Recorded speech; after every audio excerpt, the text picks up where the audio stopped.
அனைவருக்கும் வணக்கம். ரீசெண்டாக வந்து ஒரு கம்பெனிக்கு வந்து என்னென்னா ஒரு கன்சல்டிங் பேசுகிறதுக்காக போயிருந்தோம். அவங்கள அப்பாயின்மெண்ட் கொடுத்துருந்தாங்க. அப்போது அவங்கள்ட்ட வந்து என்னென்னா, சார் எப்படி சார் உங்கள் பிஸ்னஸ் போயிட்டுருக்கு அப்படின்னு கேட்டேன்.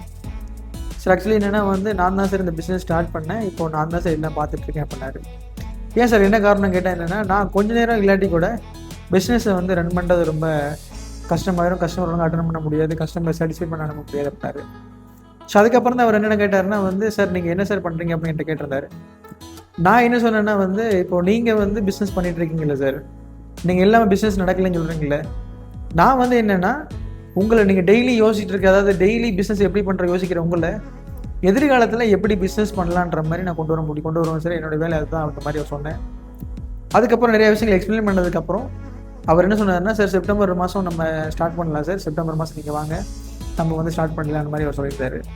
ஸோ நீங்களும் டெய்லி உங்கள் பிஸ்னஸை வந்து நீங்கள் டெய்லி பிஸ்னஸில் இன்வால்வாக இருந்தீங்க, அதுபோக வந்து ஃப்யூச்சரை பற்றி உங்களால் யோசிக்க டைம் இல்லை, நீங்கள் தான் பிஸ்னஸ் ரன் பண்ணுறீங்க, உங்களை தாண்டி யாரும் பண்ண முடியாதுன்னு நினைக்கிறீங்கன்னா, ஆனால் உங்கள் மனசுக்குள்ளே வந்து இந்த பிஸ்னஸை வந்து நான் எங்கே இருந்தாலும் என் பிஸ்னஸ் ஆட்டோமேட்டிக் நடக்கும்னு நினைக்கிறீங்கன்னா, உடனே நீங்கள் ஆசம் மேனேஜ்மெண்ட் சொல்யூஷனை கான்டாக்ட் பண்ணுங்கள். உங்களுக்கு ஏற்ற பிஸ்னஸ் பிளான் பண்ணி ஒரு கன்சல்டிங் பண்ணி உங்களை கம்பெனியை இது கரண்டில் இருக்க உங்களை எதிர்காலத்தை பற்றி யோசிக்க வைப்போம். தேங்க்யூ.